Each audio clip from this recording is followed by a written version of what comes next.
Alright, what's going on, folks? It's your man Highlight-Jun. We are here with a new game. We have Hunter's Arena Legends, which is the August update, free PlayStation 5 game in the store now.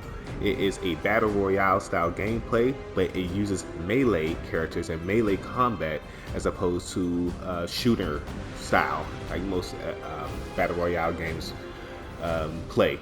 Anyhow, in this series, what I want to do a character highlight where we go down and look at all the characters that are within the game currently. I want to say they are 17 characters currently in the game. Yeah, 17 characters currently in the game. And we're going to go down a list and just kind of show you the basics, pretty much the special moves of the characters, just to kind of get a basic introduction to them. And we are going to start with Jun. It's going to be using square, triangle, X, circle. We won't be using 1, 2, or anything like that. Anyhow, as we can see, our basic attacks is married to our square button. Our martial arts is triangle, jump is circle, and X is our quick step. And then of course you have holding down the L1 and using any of the face button gives you special attacks and so forth and so on. So with that out of the way, let's go ahead and get that move. And we're just going to start with the basics. Every character in the game has the same basic and martial arts moves. Of course, some people's bases may hit a little bit harder, have longer strings than others, just based on that character's play style. But every character shares the same button layout for each character. So just to highlight Jun's real quick, Jun has a 7-hit, a 7-hitting melee basic attack off of 5 button presses, where the final attack does end with a knockdown, which holds true again for all of the characters within the game. The final hit does perform a knockdown. Alright, moving on to the martial art. Each character has a 2-hitting combo martial arts attack, which ends with a pop-up. And there's Jun's there. And that's it for Jun's basic and martial arts attacks. So we go on to what's unique about the character. Let's get on to the special moves. So we're going to pull up the legend first. In our square attack, or our 1, first attack is going to be the Talon Slash. It has a 15-second cooldown, and it says it swings the chainsword forward and launches the enemy airborne. So just to highlight the move first. Alright, big looping swing of his chainsword and on the opponent. As I mentioned, launches your opponent, which obviously allows you to combo and do extra damage.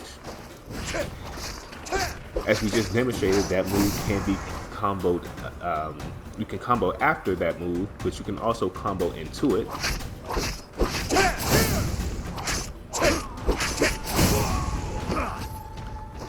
And as for some nice combos. Now, in game, again, we are in practice, so I do not have the cooldown set for my special moves, but of course within game you will not be able to use that same move twice because it has a 15-second cooldown. But another thing, since we've just seen it, just on a side note, 2 pop-up attacks will result in a knockdown, so you can't infinitely juggle your opponent. Once you pop them up with one thing, if you perform another pop-up, it automatically grounds them. Moving on to Jun's second move, he has Bloodstorm, another 15-second cooldown. Slashes the enemy with 3 consecutive times. The final strike ends with a knockdown. Alright, so here is our Bloodstorm.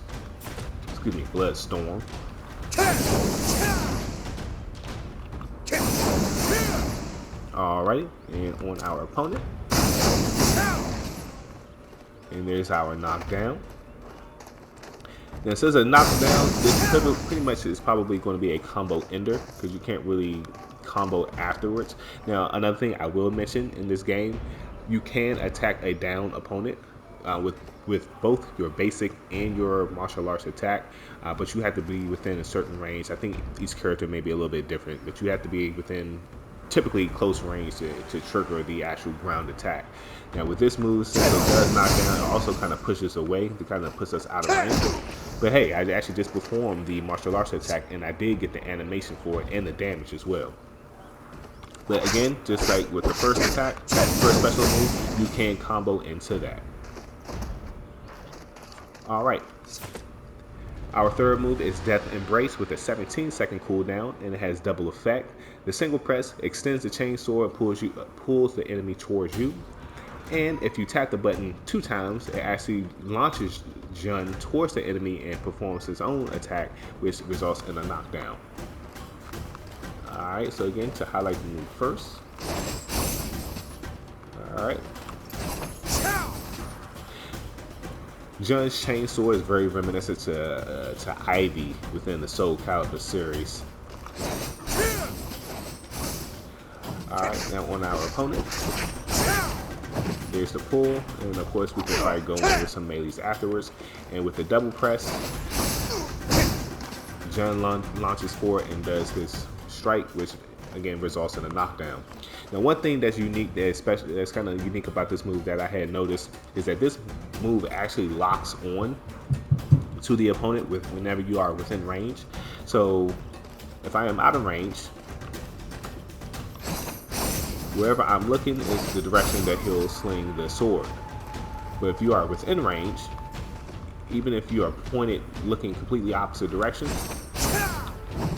he automatically locks onto the nearest opponent and performs the attack.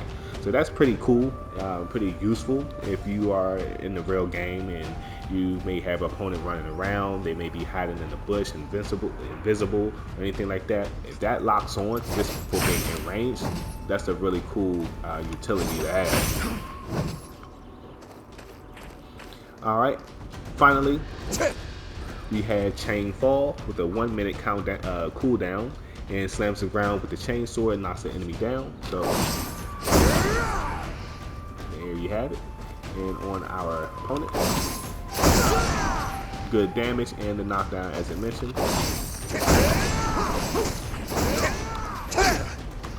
So I guess like another combo ender.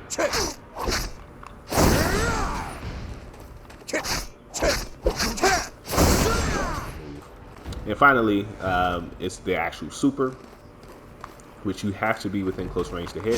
If not, of course you whiff. Lock on, we actually don't need to lock on, but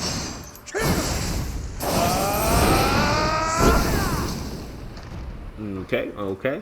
The damage on that didn't seem to be too great. Let's see that again.